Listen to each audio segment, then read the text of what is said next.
আজ একটা ভীষণ খুশির দিন, তাই এই লাল টুকটুকে শাড়িটা পরলাম বরের আবদারে। কি খুশির দিন সেটা কিন্তু তোমরা আমার ভিডিওগুলো ফলো করলে নিশ্চয়ই আপডেট পাবে। খুব তাড়াতাড়ি সেই ভিডিও আমি আনতে চলেছি তোমাদের সামনে।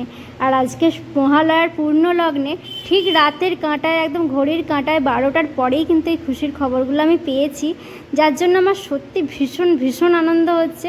আর আজকে যেহেতু মহালয়া, আবার তার ওপর অমাবস্যা, আমার শ্বশুর শাশুড়ি মা অমাবস্যা করে, তাদের জন্য সকালবেলা হয়েছিল পরোটা আর হচ্ছে পেঁপের ডালনা, যেটা আমরা সবাই খেয়েছিলাম।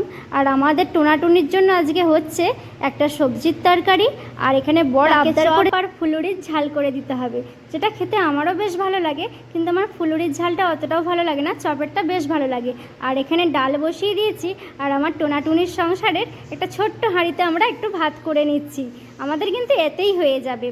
আর এখানে সবজিটাও আমি এখানে বসিয়ে দেব, আর ওখানে চপের ঝালটাও করে নেব। ডালটা আমার হয়েই এসেছে। আর বাইরের ওয়েদারটা দেখো, রাত্রিবেলা তো যা মেঘ ডাকলো, ভীষণ বৃষ্টি হয়েছে। দিনের বেলা হলেও হয়তো একটু ঠান্ডাটা রাখতো, কিন্তু গরম, আবার ভ্যাপসা গরম পড়ে গেছে। এই যে সবজিটা আমার হয়েই এসেছে, এবার একটু জল দিয়ে বেশ কিছুক্ষণ ধরে ফুটিয়ে বেশ টান টান হয়ে গেলেই নামিয়ে নেব। এই দেখো সবজিটা আমার হয়ে গেছে। এটা কিন্তু আমার বর রুটির সাথে, ভাতের সাথে খুব ভালো খায়। আর এতে করে কি হয়, ভেজিটেবলটাও শরীরের মধ্যে যায় আর খাওয়াটাও হয়ে যায়। আর এখানে দেখো চপের ঝালটাও আমার হয়েই এসেছে। চপের ঝালটা একটু টান টান হয়ে গেলে এটা নামিয়ে নেব। তোমরা কারা কারা চপ ফুলুরির ঝাল খেতে ভালোবাসো অবশ্যই কিন্তু আমাকে কমেন্ট করে জানাবে।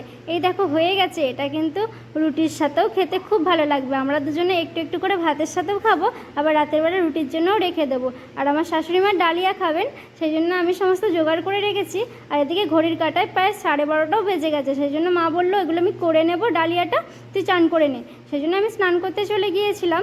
আর স্নান করে একটু দুপুরবেলা খাওয়া দাওয়া করে আমার বর বললো একটু এই শাড়িটা পরো, পরে আজকে তোমার একটা স্পেশাল দিন, ওই শাড়িটা পরো, পরে কয়েকটা ভিডিও বানাবে। আমি বললাম ঠিক আছে, বেশ তাই হবে। সেটা কিন্তু তোমরা অবশ্যই কমেন্ট করে জানাবে। টাটা।